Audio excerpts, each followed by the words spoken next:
So today you're going to see a variety of activities where children will start at a number and count on. So they will be looking at using BBOTs to start at a number and then count on how many the dice that they've rolled on the dice.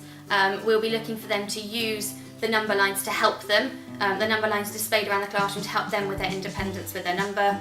And the nice thing about using the BBOT is the children are much more accurate because they cannot start counting number 1 from where they are because the BBOT naturally progresses them on to the next number.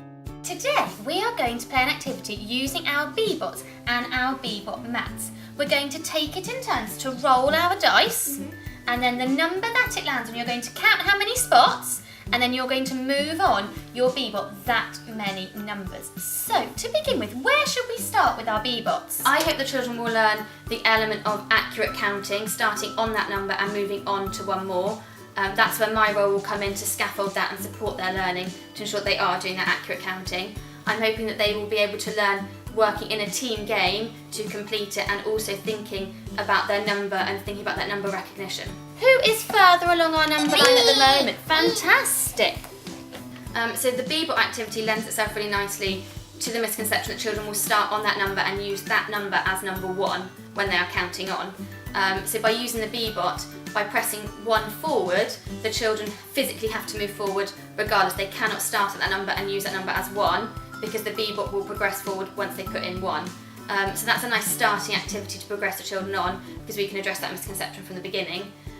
When we use the number line in these activities, again we have the same concept, but hopefully we'll be able to plan for the children to physically move on, and that physical kinesthetic learning will aid those children to stop them from starting on that number and counting on from there. I think an important thing is the way the world is going with technology. Technology is a huge part of what they're doing in all aspects of life, and we find that children are using modes of technology to help with their maths, at home and at school.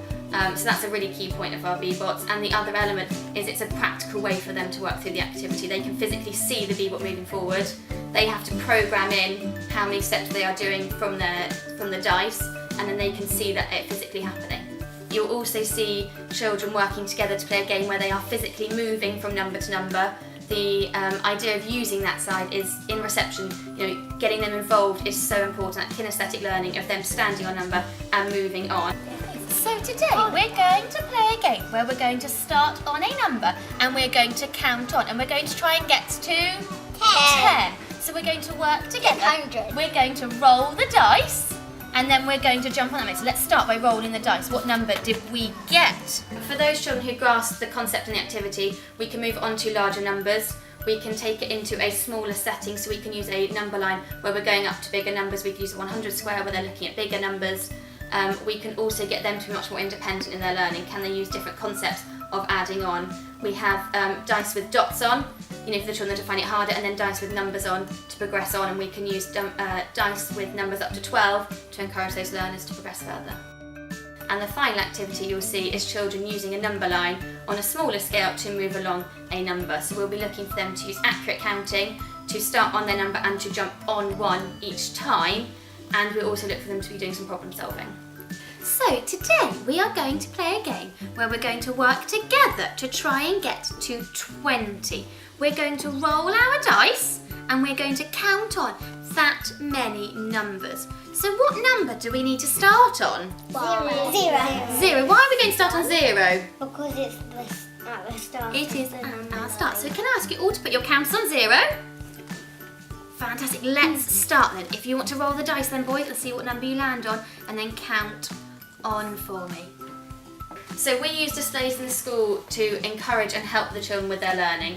The displays are simple so that children can access them. The displays are consistent throughout the school to ensure that they can continue to use them when they are moving through the school. We chose a really simple number display so that children can access it and they can spot the different numbers. Throughout the year, it's lovely to see the children using it to help with their counting, and also to look at them using it for their number formation to ensure they have correctly formed numbers. So when children are counting on in a game, they need to know a number of things first. They need to be able to identify from the dice or the spin or whatever they're using how many it is they need to count on. So they need to have an understanding of the value of numerals or to be able to count up the dots that are on the dice.